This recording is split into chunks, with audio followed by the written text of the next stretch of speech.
Is reincarnation so? 1. In the ultimate sense, reincarnation is impossible. There is no past or future, and the idea of birth into a body has no meaning either once or many times. Reincarnation cannot, then, be true in any real sense. Our only question should be, is the concept helpful? And that depends, of course, on what it is used for. If it is used to strengthen the recognition of the eternal nature of life, it is helpful indeed. Is any other question about it really useful in lighting up the way? Like many other beliefs, it can be bitterly misused. At least, such misuse offers preoccupation and perhaps pride in the past. At worst, it induces inertia in the present. In between, many kinds of folly are possible. 2. Reincarnation would not, under any circumstances, be the problem to be dealt with now. If it were responsible for some of the difficulties the individual faces now, his task would still be only to escape from them now. If he is laying the groundwork for a future life, he can still work out his salvation only now. To some, there may be comfort in the concept, and if it heartens them its value is self-evident. It is certain, however, that the way to salvation can be found by those who believe in reincarnation and by those who do not. The idea cannot, therefore, be regarded as essential to the curriculum. There is always some risk in seeing the present in terms of the past. There is always some good in any thought which strengthens the idea that life and the body are not the same. 3. For our purposes, it would not be helpful to take any definite stand on reincarnation. A teacher of God should be as helpful to those who believe in it as to those who do not. If a definite stand were required of him, it would merely limit his usefulness, as well as his own decision-making. Our course is not concerned with any concept that is not acceptable to anyone, regardless of his formal beliefs.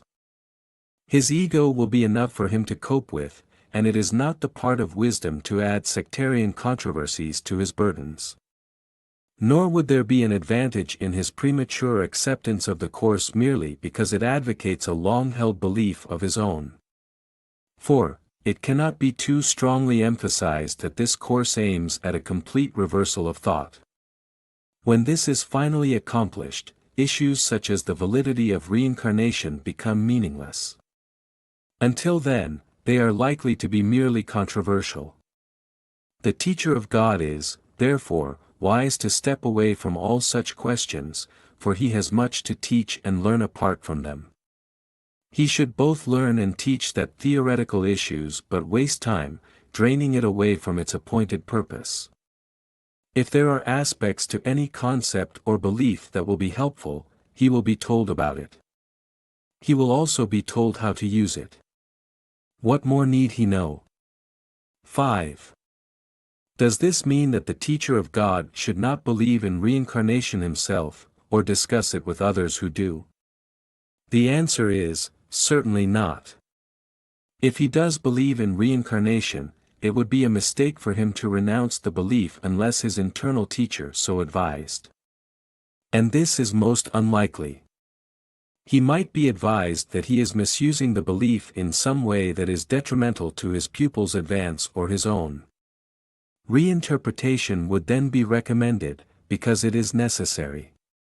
All that must be recognized, however, is that birth was not the beginning, and death is not the end. Yet even this much is not required of the beginner. He need merely accept the idea that what he knows is not necessarily all there is to learn. His journey has begun. 6. The emphasis of this course always remains the same. It is at this moment that complete salvation is offered you, and it is at this moment that you can accept it. This is still your one responsibility. Atonement might be equated with total escape from the past and total lack of interest in the future. Heaven is here. There is nowhere else. Heaven is now. There is no other time. No teaching that does not lead to this is of concern to God's teachers. All beliefs will point to this if properly interpreted. In this sense, it can be said that their truth lies in their usefulness. All beliefs that lead to progress should be honored. This is the sole criterion this course requires. No more than this is necessary.